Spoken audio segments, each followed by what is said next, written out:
Ya, terima kasih pemirsa, masih di Sihat seputar informasi kesehatan. Tema kita hari ini adalah hipertensi. Tadi kita sudah banyak berbincang-bincang tentang hipertensi ya bersama Dr. Davi. Maka dari ini dok, masih banyak yang ingin saya tanyakan mengenai kalimat-kalimat yang beredar di masyarakat. Kata-kata deh seperti itu dok. Kan banyak orang yang bilang misalnya nih dok, durian itu mengakibatkan hipertensi. Itu benar atau salah, atau apakah itu fakta atau mitos, atau seperti apa dok? Durian dapat mengakibatkan hipertensi. Untuk durian, sebenarnya nilai gizi durian itu tinggi. Cuman untuk hubungannya dengan hipertensi, ini dari yang pernah saya baca itu kemungkinan karena dari potasiumnya. Durian itu mengandung potasium, jadi potasiumnya itu yang menyebabkan kenaikan tekanan darah. Dan itu pun kalau dimakan dalam jumlah besar. Potasium itu apa dok? Sehingga dia berpengaruh terhadap tekanan darah? Potasium itu akan pengaruhi ke natriumnya. Natrium akan mempengaruhi ke tahanan cairan di tubuh. Cairan di tubuh tertahan, tensinya akan meningkat. Oke. Jadi sebaiknya nih dok, kalau kita memang ingin mengkonsumsi durian itu seberapa banyak sih porsinya gitu dok? Ya sewajarnya lah. Maksudnya semua hal yang berlebihan, kayak tensi tadi juga, tensinya kan berlebihan, semuanya nggak baik. Jadi semua hal itu kalau kita konsumsi sewajarnya, insya Allah aman bagi tubuh. Iya. Apakah ada kondisi-kondisi tubuh tertentu dok untuk mengkonsumsi durian, itu mengkonsumsi durian yang baik? Apa misalnya saat demam misalnya tidak boleh, atau saat apa itu tidak boleh? Nggak ada kondisi khusus. Tidak ada kondisi khusus ya dok ya? Ya. Yang penting dimakan dengan sewajarnya. Ya dok ya. Oke. Kemudian dok, di Tabalong sendiri kan durian itu macam-macam ya dok ya. Ada durian, terus ada yang merah itu papakin, terus ada layung dan apalah itu namanya, masih banyak sekali macamnya. Apakah itu memiliki efek yang sama dok, atau sebenarnya dia berbeda-beda terhadap hipertensi? Untuk efek jenis-jenis durian tadi kemungkinan sama aja semuanya. Sama saja ya dok ya? Tidak ada yang berbeda meskipun rasanya berbeda. Meskipun rasanya berbeda. Iya. Walaupun kan dok misalnya lebih durian itu lebih seperti ada gasnya. Kalau papakin kan kayaknya kurang gitu ya dok ya gasnya. Itu tidak berpengaruh? Kemungkinan enggak. Oh kemungkinan enggak. Oke. Kemudian dok, sekarang kan banyak nih obat-obatan yang ditemukan seperti kulit manggis itu. Apakah kalau dalam kedokteran, ilmu kedokteran itu dianjurkan, atau itu hanya sebagai masyarakat membeli sendiri gitu dok? Ya, untuk jenis-jenis obat-obatan kayak gitu sekarang itu masih masuk ke kategori obat-obatan herbal. Obat-obatan herbal. Tapi kalau nanti di kemudian hari ada penelitian lebih lanjut, itu nanti bisa jadi obat-obatan obat-obatan yang bisa dipakai untuk pengobatan kayak hipertensi tadi. Cuman karena penelitiannya masih belum lanjut, makanya ini cuman masih masuk di obat-obatan herbal. Tidak masuk di dunia kedokteran belum ya dok ya? Di dunia kedokteran sendiri ada bagian khusus yang membahas tentang obat-obatan herbal. Bagian apa itu dok yang membahas tentang obat-obatan herbal? Bagian yang membahas tentang pengobatan herbal tadi ada farmako, bisa dikat. Oke dok, siap. Oke, lanjut ya dok ya. Selanjutnya ini kan dok katanya, kata orang-orang nih dok ya, kalau memakan daging kambing itu dapat memicu terjadinya tekanan darah tinggi. Itu benar atau salah sih dok? Kalau untuk daging kambing, sebenarnya semua daging sama aja. Cuman mungkin lemaknya itu yang bisa menyebabkan tensi akan meningkat. Tensi akan meningkat. Kemudian kembali lagi ke awal tadi, kalau makan terlalu berlebihan itu juga akan berbahaya ya dok ya. Oke. Selain lemaknya nih dok, apakah misalkan cara memasak juga berpengaruh? Apakah daging kambing itu hanya boleh dikukus misalnya dok, atau diasapkan, atau bagaimana sih dok untuk penderita hipertensi ini?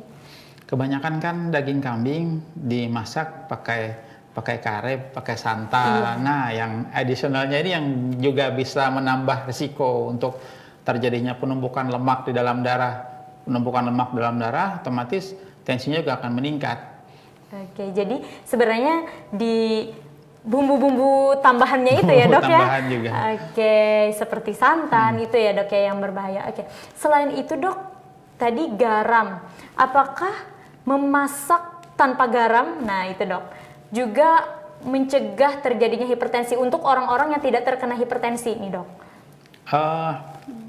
Tadi kan nilai normalnya 1.500 untuk pasien-pasien penderita hipertensi 1.500 mg per hari. Per hari. Jadi bisa sampai 1.500, tapi lebih dari itu dihindari. Untuk yang tidak menderita tidak masalah, Dok? Untuk yang tidak menderita, kalau bisa sebaiknya juga kayak gitu, karena untuk mencegah terjadinya hipertensi. Untuk mencegah terjadinya hipertensi ya, Dok ya. Selain itu, ada juga nih, Dok, mitos katanya dengan naik tangga terus-menerus itu dapat menyebabkan hipertensi. Itu benar atau salah sih, Dok? Biasanya habis aktivitas berat, tensi memang agak meningkat. Nah, karena denyut jantungnya tadi yang meningkat. Yang meningkat. Tapi itu hanya sementara ya, Dok ya? Sementara. Tidak selamanya, tidak Ya. terus-terusan gitu ya, Dok ya. Oke. Selain itu, Dok, tips-tips dari dokter apa sih sebenarnya untuk teman-teman yang terkena hipertensi? Apa tipsnya untuk mencegah terjadinya kenaikan tekanan darah itu, Dok? Tips untuk mencegah terjadinya kenaikan tekanan darah itu yang pertama mungkin jaga pola hidup, kemudian kontrol tekanan darah secara teratur. Mungkin per minggu disarankan untuk punya tensi mungkin yang digital lebih enak dipakai, walaupun kadang ada tergantung merek lah, ada range yang dia ada yang merek ini bisanya cuma sampai 150 tensinya, merek ini ada yang bisanya sampai 200. Jadi beda-beda tergantung merek ya, Dok ya, Ya, alat. kalau yang digital. Oh, kalau yang digital. Kalau yang paling bagus sih yang termometer Raksa. Cuman itu kan perlu latihan khusus buat memakainya. Kalau yang digital kan pakai tinggal dipencet selesai. Sudah keluar ya, Dok ya, Keluar angkanya. hasilnya. Oke. Kalau semisal untuk pemeriksaan khusus nih, Dok. Kadang kan tidak semua teman-teman itu memiliki alatnya, Dok. Apakah kita bisa datang kemana untuk pemeriksaan khusus tensi darah ini, Dok? Kalau tensi darah, insya Allah di semua fasilitas kesehatan punya. Nah, jadi tinggal datang aja, ukur tensinya. Tapi untuk pengobatan, saran saya konsultasi ke dokternya. Kebetulan untuk Tanjung ini kita punya dokter spesialis jantung, Dokter Dodit. Nah, di sana untuk konsultasi lebih lanjut bisa. Oh, bisa.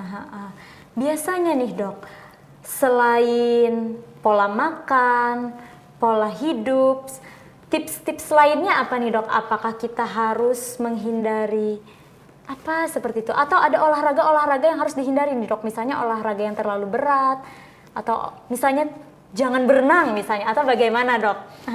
Untuk pasien-pasien hipertensi yang tinggi, itu memang harus dihindari olahraga berat, misalnya kayak sepak bola, basket, atau berenang tadi.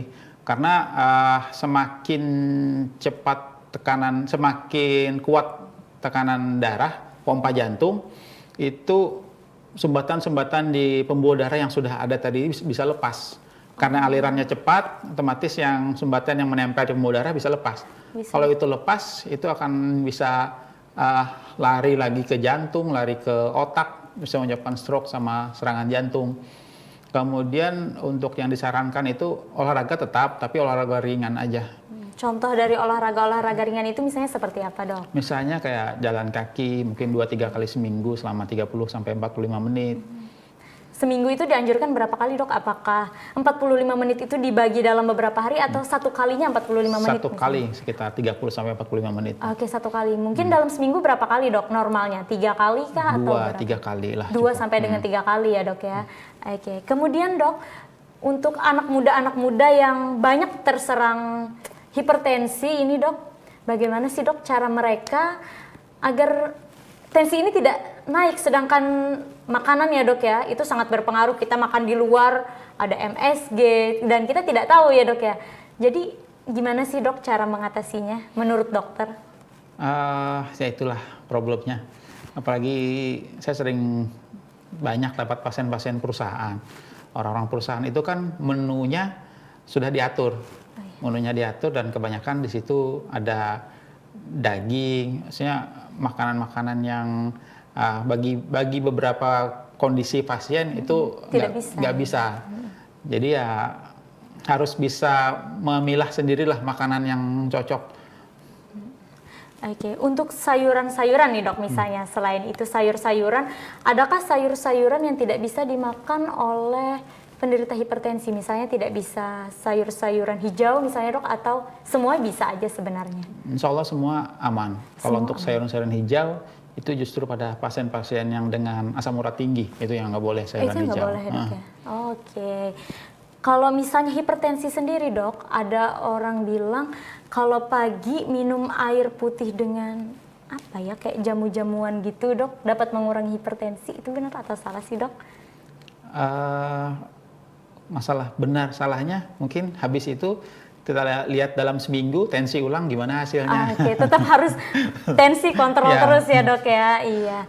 Biasanya dok, orang terkena hipertensi itu diperbolehkan tidak sih dok untuk transfusi darah misalnya? Kalau terlalu tinggi nggak boleh. Oh tidak boleh. Karena akan berakibat pada dirinya dok? Iya. Apa akibat yang takutnya akan nanti saat ditusuk jarum, tekanan darahnya karena nyeri tadi, tekanan darahnya akan lebih meningkat. Tekanan darah akan lebih meningkat karena refleks nyeri tadi, itu takutnya terjadi macam-macam. Makanya kadang di masyarakat tensinya tinggi nggak boleh disuntik.